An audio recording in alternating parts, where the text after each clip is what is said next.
Franz Kafka जिंदा होते तो उनकी कहानी मेटामॉर्फोसिस का नायक है, उसका सुबह उठते ही कोई इंसेक्ट में यानी कि कोई कीड़े में रूपांतर ना होता, बल्कि उनका नायक रात को सो जाता, सुबह में उठता तो क्या देखता है कि वो अपने आप को भाजपा में पाता है।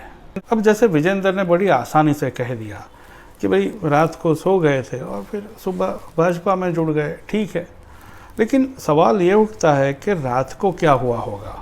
अब हमारे पास तो कल्पनाएं हो सकती है। तो पहली कल्पना ये है कि रात को नींद में मोदी जी ने अपना विराट स्वरूप विजेंद्र को दिखाया हो सकता है। अब आप तो जानते हैं कि भगवान के विराट स्वरूप में शंख, चक्र, गदा, पद्म इत्यादि इत्यादि रहते हैं। अब इनके विराट स्वरूप में ईडी, सीबीआई, आईटी, एनआईए ऐसी चीज़ें रहेंगी। फिर विजेंद्र ने सोचा होगा कि वो तो मोदी के आलोचक है, तो मोदी उनको क्यों विराट दर्शन देंगे।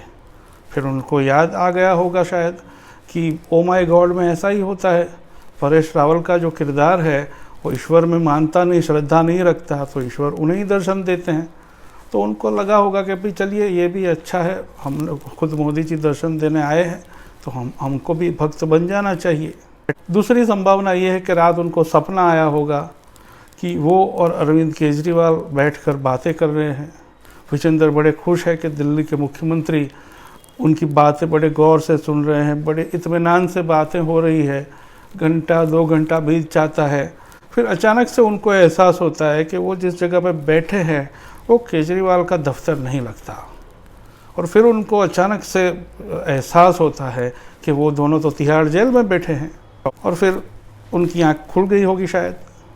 अब तीसरी संभावना ये है कि जैसे उन्होंने कहा कि वो रात को सो गए, तो शायद उनकी आँख अभी भी ना खुली हो और हम जो कुछ देख रहे हैं, सुन रहे हैं, वो स्लीप वॉकिंग और स्लीप टॉकिंग ही हो रहा हो।